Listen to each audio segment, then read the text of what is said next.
why triggers are your friends and how to use them to your advantage.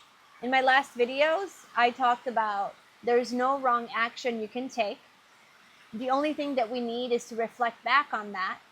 But sometimes we'll also have a trigger that comes up as a result of the judgment to that reaction we had.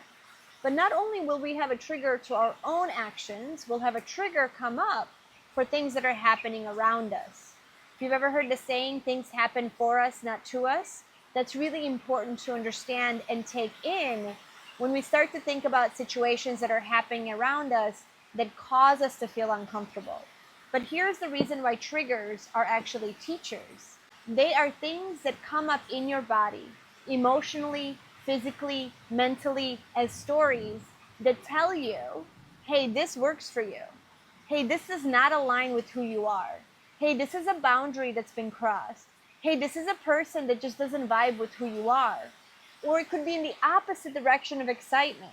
The thing about triggers is they're guides. Think of them as really good friends walking next to you, always tapping you and letting you know, hey, this is something to look out for. I think the biggest mistake we make as humans, especially as women, is we like to hold our triggers as shame and guilt as a result of not being perfect because we were taught to be good little girls. And so how you can use your triggers as your friends, think about how would you speak to a really good friend that had a reaction to something that happened to them that now they're holding on to this as shame or guilt?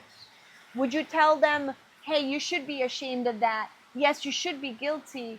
Or would you hold space for them and give them love? In my next video, I will give you tips on how to hold compassion for yourself. But for right now, I just want you to know that triggers are your friends. Start to use them as companions that let you know when things are out of alignment or in alignment with your energy.